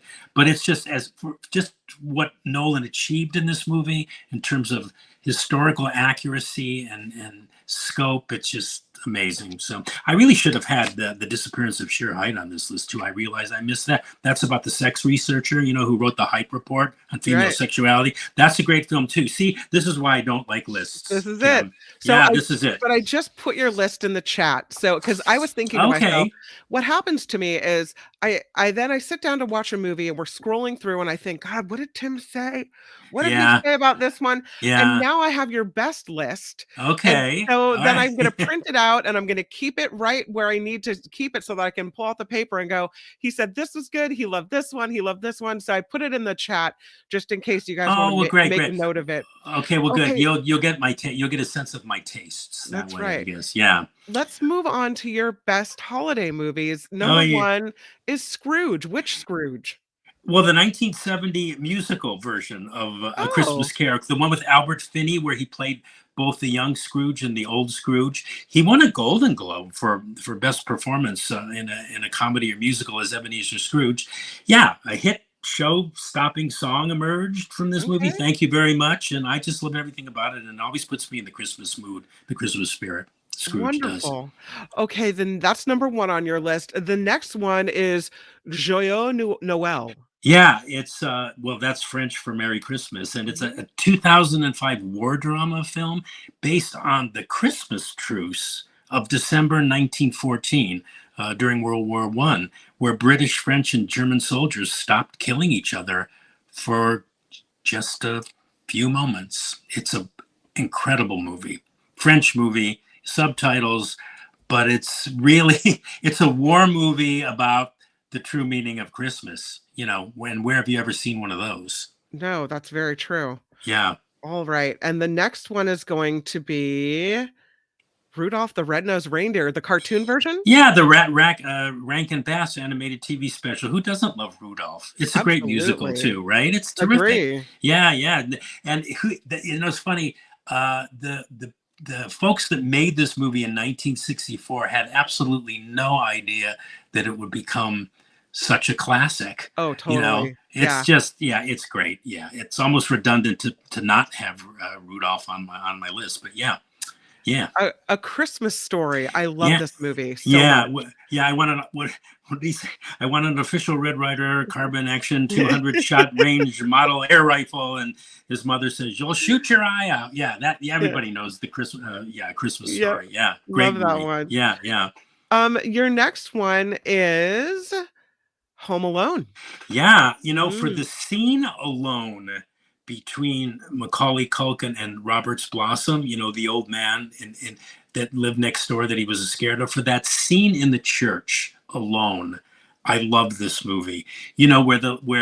Where Kevin is giving advice to the old man about what he might do, to reestablish contact with his son. It's just such a sweet and beautiful scene. I mean, the rest of the movie is crazy. The comedy is like painful to watch, what he does to those intruders. But yeah, it's a movie that it's one of those movies that when it comes on TV, even with commercials, and if I'm channel surfing and it pops on, I'll go, oh, this is on. I start watching it, and at whatever point I watch it, I wind up watching it to the end, even with the commercials. The scene where he gets his tongue stuck to the pole. Oh, that's A Christmas Story. That's A Christmas Story. Yeah. But that's Home a great Alone- scene too. Home Alone is the McAllisters, so we love that movie just for the name. Yeah. Miracle on 34th. Yeah, John Rothman's all-time favorite. This could have easily been mine too. It's Natalie Wood. As she started out as a child actor. She plays the little girl. Her mother was played by Maureen O'Hara, and Edmund Gwenn plays Kris Kringle in an Oscar-winning performance. Just, an enduring classic. I can watch this movie, twice a year. Great movie. Yeah. Meet Me in St. Louis is on your list. Yeah, who can forget, Judy Garland singing Have Yourself a Merry Little Christmas to little Margaret O'Brien, who's like upset that her family is going to move to, out of St. Louis. Great moment. It's really not so much a Christmas movie, although it ends on a big Christmas note, but I always think of it as a Christmas movie. It's a movie where kind of nothing happens, but the what happens is mundane, and it's sort of like everyday life, but it resonates. The movie's always resonated, and that's why it's like considered a classic. What is it, like 60, 70 years later. 1944 it came out. Yeah. So yeah, I have Meet Me in St. Louis. Yeah, lovely movie. From 1954, White Christmas is on your list, and I don't think I ever saw that movie. Yeah, Danny Kaye, Bing Crosby, Rosemary Clooney, I think, and Vera Allen. Yeah, this was one of the first This Division movies, which was this like spectacular widescreen process. Lots of great Irving Berlin tunes, like the title tune, which is probably the most famous song ever written, I think, White Christmas. I think it's one of the ones that sold the most. Right. But the plot is silly. It's about like two, hoofers and, how their inn is going to be shut down. And so they kind of pair up with these two ladies. And of course, they eventually get together with them. And it's a silly plot line, but it's a fun movie. And all the Irving Berlin tunes are terrific, performed by Bing Crosby, Rosemary Clooney, Danny Kaye, and Vera Allen. So, yep. This nice is the movie. most searched for movie in California, the most searched for holiday movie in California. I just saw rankings of the really? The Nightmare Before Christmas. Oh, yeah. This is another weird Christmas movie, but I love it. It's a Harry Selick, Tim Burton masterpiece, animated masterpiece with a fantastic score by Danny Elfman. Yeah, and that's what it's about. The title, it's The Nightmare Before Christmas. Yeah, it's good. And when you talk about visually stunning, oh God, totally. Oh yeah. And then my last one's kind of a joke that I have, kind of. Eyes Wide Shut. That's not a Christmas movie, is well, it? It's not really a Christmas movie. It's an inscrutable sex mystery, but it takes place during Christmas in New York. Okay. Tom Cruise, Nicole Kidman, in Stanley Kubrick's final movie. I kind of put that on there as a joke. I love the movie. I think it's like a brilliant masterpiece. But it does take place at Christmas. Everywhere Tom Cruise is going through New York to like explore these like different like sexual things that he's kind of being drawn to. There's a Christmas tree. There's Christmas lights. It takes place during Christmas. Is when his wife calls him, she's wrapping Christmas presents. Anyway, it's kind of my joke. Yeah, no, that's good. Die Hard, people say, isn't a Christmas movie. Yeah, Some Die people Hard too. say it is. Yeah, I kind of think it is. So it kind of is. Yeah. Tim well, Sika, thank you so much, Kim. I feel like I just like talked your ear off, but thank you for having me on. I wanted you to, and I feel like I wish I had come to you earlier. We actually had more time. But thank you, Tim Sika, for making the list despite the fact that you don't like them, and for you're being welcome here Tim. and for spending your Fridays with us throughout the year. I'm so grateful. Thank you. Yeah, so no Tim Sika next week. So it's a good thing we got a double dose of you this week. Oh yeah. Oh, that's why that was your plan, right? To get a double dose because of that. Oh, it'll be nice to have a week off, even though I miss you guys, when we have weeks off. But thank you so much, Kim. Have a Merry Christmas. Yeah, happy Merry Christmas to you, and have a wonderful holiday, and I'll see you next year. Yeah, see you next year. Okay, Kim, take care. Bye, Tim Sika. Bye, Kim McAllister. Bye.